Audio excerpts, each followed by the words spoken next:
world. Most of them are devil worshippers. Most of them are from Illuminati. Most of them have agenda to this church. They are sent to come and make sure nothing goes on. And that is the calling that I ask God. He gives me a higher calling.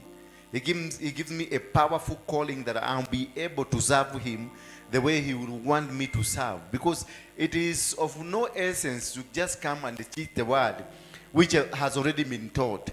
You ask God for a specific agenda that he may give you, guide you, and propel you towards it, so that when you conquer, you say, I conquered. Hallelujah. That is why I like people like this gentleman here. Most people, if he goes to any other church, he will be chased away because he's a drunkard. Or somehow he finds himself drinking. But I will encourage him to come and sit here, because I know it is the devil that is working against him. I know it is not his will. He tries to come out of drunkenness, but something is pushing. That is why I will allow any demonic, somebody who is from Illuminati, to come and sit. I know you are from Illuminati, and I know you. I know you are a witch. I know you, but I'll allow you to sit around with me. Because there is a calling. There is something I ask God. Give me those challenges. I want to conquer them. I want to destroy them. Ask God for a powerful challenge, not just a small challenge. Ask God to give you that mantle, to be able to bring down the pillars of the devil, to be able to destroy all the forces of darkness. That power to be able to bring every covenant that has been raised over people's lives by the demonic agenda. Hallelujah. That is the kind of a calling you need to ask from God. Don't ask for bananas. Don't ask for small things that you don't understand. Those small things, leave them to children. You're now a grown-up. If you want to go far, if you want to achieve many things in this world, you need to ask for a higher responsibilities. When you are praying, don't ask God to remove the burden over your shoulders, but ask God to give you bigger shoulders to carry the burdens. Hallelujah. Many of us, we are asking for God to remove the shoulder, to remove the burden over our shoulders, to remove the burden. You are facing a challenge. You are facing a powerful force against you. You are facing a family that is of demonic nature. You are under threat in your life, and you ask God, God, remove this burden. Remove this cup from me. No, tell God, I am capable. Give me a bigger shoulder. Bring, if you have some 10 witches in your company, tell God, allow 20 to come, not 10. Allow 30 to come, and give me the mantle, give me the power, give me the authority, I destroy them. Praise be the name of God. Kwa hivyo ukisikia kamchai kameingia kanisani, wacha kuanza kusema ati huyu ni mchai tumfukuze kanisani. Hapana, mwambie Mungu afungue mlango mkubwa, wachai waingie wengi. Ndio ujue wewe uko na Mungu ama hauko na Mungu. Bwana Yesu asifiwe sana. Sio kukiingia kamchai hapa mnaanza kwa Reverend yako hapi, mpigie simu mchawi ameingia kanisani. Hapana. No. Clap your hand and tell God, you've given me a challenge. And this challenge, I'm going to overcome it. If your door has been locked because of rent, just tell God, thank you for giving me this challenge. I'm going to overcome this. If people have disoriented you, have run away from you, just tell God, thank you God, for giving me another chance of proving me that I qualify to be your child. Don't run away from the challenge, but ask God to give you bigger shoulders to carry the challenges, to carry the problems that we are facing. Today I want us to look at the book of Doctrine 7, and our topic today is destroying satanic altars. I've been praying over this, and the more I've been praying over this, more challenges have been coming to me. I've been involved in death-threatening kind of challenges because of this kind of topic I'm about to launch from today, and we will be doing it for quite several days. And I want for those who are aspiring to become pastors in this church, you must understand the doctrine of the church. Praise be the name of God. And whoever that will be working with us, whether it is in TV, whether it is in the workshop, wherever, they must be attending services. Hallelujah. They must be doing what? They must be attending services as long as you're around. And if you realize you are running away because you don't want to attend the service, then we will make you run away. Hallelujah. We will assist you to run away completely, that you don't come back. Because I want God-fearing people, people who understand God, people who understand the motion what God has called us for. Praise be the name of God. So it is our responsibility to have a worship in the morning, a worship in the lunch hour, a worship in the evening, and even keshas. Every day we are supposed to be having those keshas every single day. That in no single day we don't have people in church praying and trusting God to help us move to the other direction. Praise be the name of God. Because I know why you are here. You're here because of a calling. You are here because God wants you to be here. And God wants to use you for the next course of life. God wants to use you. He brought you here to prepare. God does not produce you to become, but makes you to become. He will build you. He will not prepare you to become great, but He will prepare greatness in you. Bwana Yesu asifiwe sana. So be prepared, man. Be prepared. And that is your seat. Be sitting there. From today, I'll be taking care of your life. I have it. I am asking God to give me that. If it is money, to ask God to give me money to be taking care of you. And I will ask my partners and the other people that this is a drunkard person who pretends to be saved. He is not saved. He's a drunkard person, but he will be in charge of the keyboard. As the way he is. I don't want those Christians to come and pretend they are Christians, yet they are not. Afadhali uwetembe unajua ni mlevi na atacheza keyboard akiwa mlevi, but one day God will change him. Hallelujah. Those good people, Jamila, run away from them. Those are hypocrites, and they are snakes and scorpions. And those are the people that we were told we will triumph over them, and they will not hurt us because they are just imaginary. Hallelujah. So, I want to assure you, I'll take care of you. Because I know this guy is not pretending. He will go and take a cup of glass of changa. There. Na alewe. Bwana Yesu asifiwe sana. Na atakuja anidanganya niambie nipatie pesa mimi ni mgonjwa na anataka ya changa. He is not pretending. Rather than having a pretender, Bwana Yesu asifiwe. Nimeokoka, Yesu ni Bwana. Na sasa nataka tu neema ikutoshe. I don't want those hypocrites. Walk with the people you know they are not good. And you understand their nature, why they are not good. Walk with them and change them. Don't walk with those good people. They are not good. They are hypocrites. They are carrying a dagger behind them. They want to stab you. They want you just to turn and they stab you. That is what they are preparing. That is the arrangement they have. Huyu atakuja tu nikoni anitisha shilingi 100. Aende akamata kikombe. Na nitajua nikimpatia. Lakini nitaiweka, nitazungumzia, nitamwambia ngoja kidogo. Wacha niingie pale. Nitaenda nitachomoa najua na mbebe baba najua. Hii pesa inaenda kukunywa chang'aa. Wacha akikunywa chang'aa hii atapike mpaka akiona chang'aa na itorokea.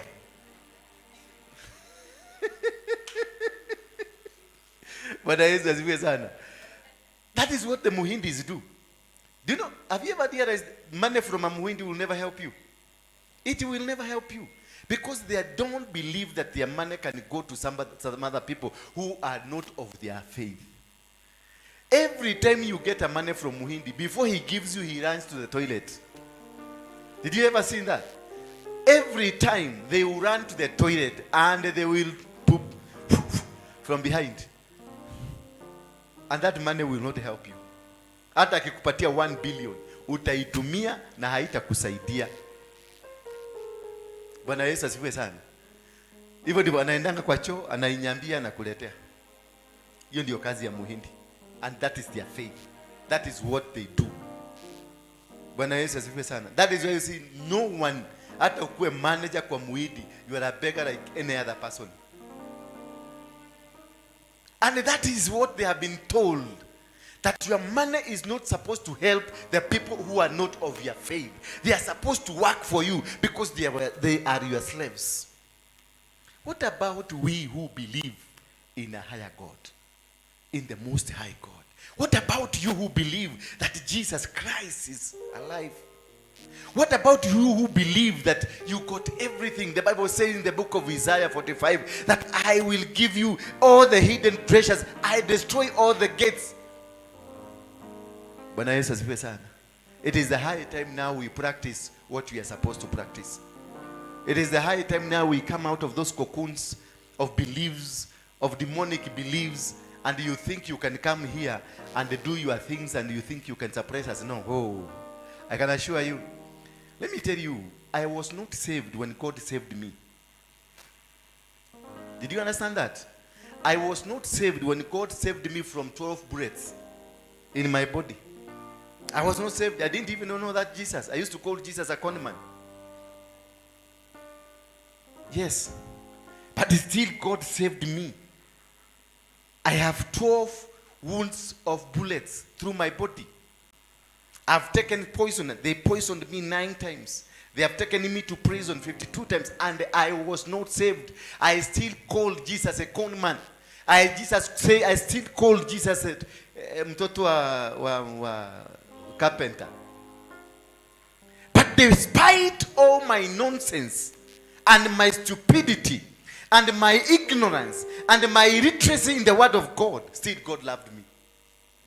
And he helped me to conquer all those challenges. One day as they convicted me and they said I'm going to hang by kunyongwa, I went loving. I'll put that picture, that photo of that day. I was so happy when the judge said unaenda kunyongwa, and I was so happy because I told the judge I would not die. Yet I was not a Christian, but there was something inside me that kept telling me, you got a mission on earth. I want to tell you today that you got a mission on this earth. You got a purpose for you to be on earth.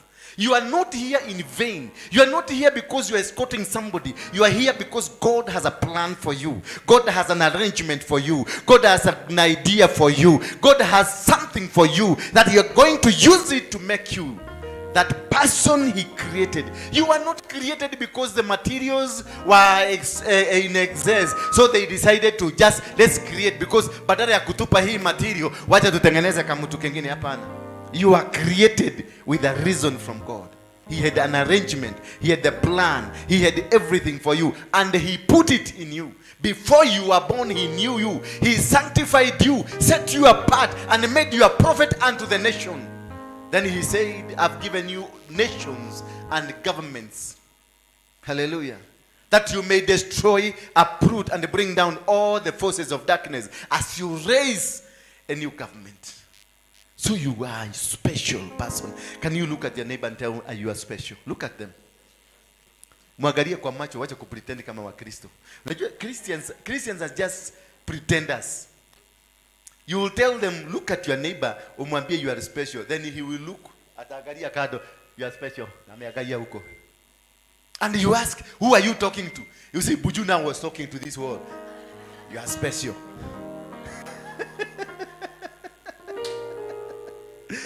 Hallelujah. Bwana Yesu asifiwe sana.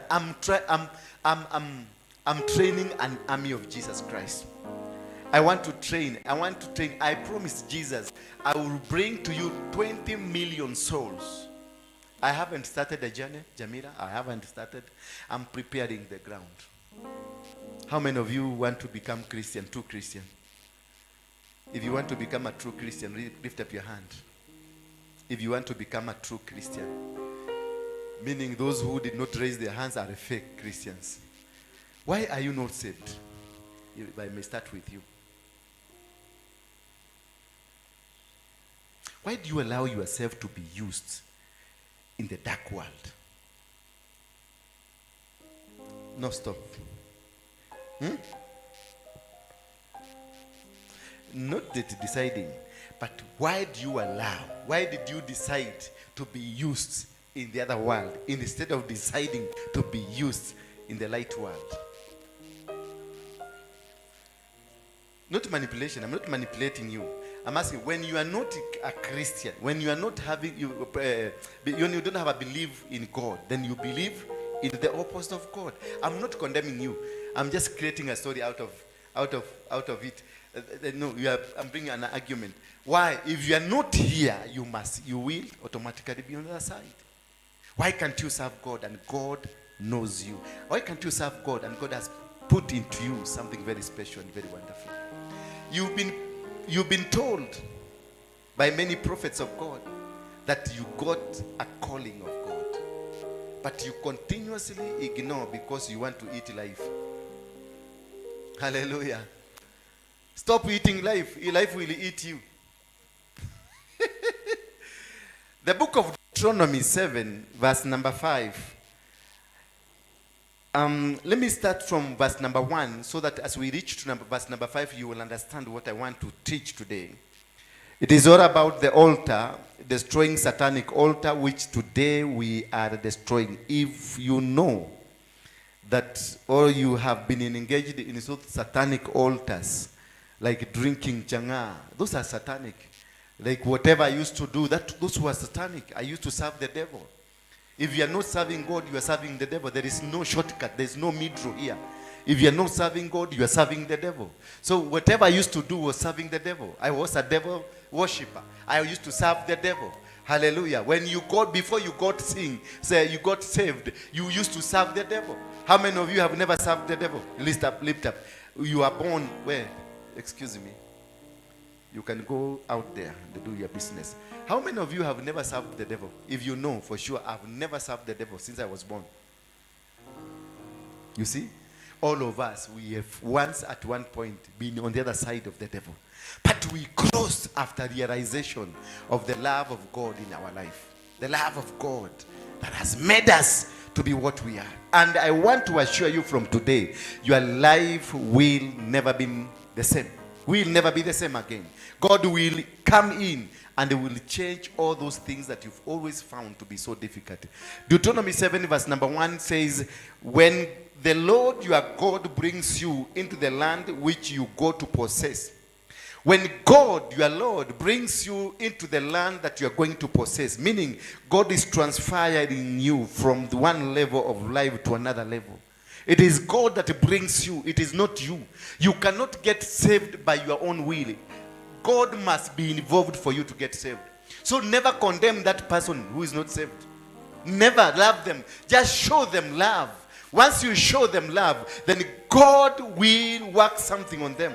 Salvation is God's provocation. God must be in to cause that salvation in you. God must be in to cause you start whatever you are starting. You can never become until God decides so. Praise be the name of God. And when God decides so, nobody will stop you. And he will make sure that when he decides to change your life, he will make sure every word and everything will go as per to the script from heaven. And you try to run away, nothing. Therefore, God will cause you to possess nation, and he has cast out many nations before you.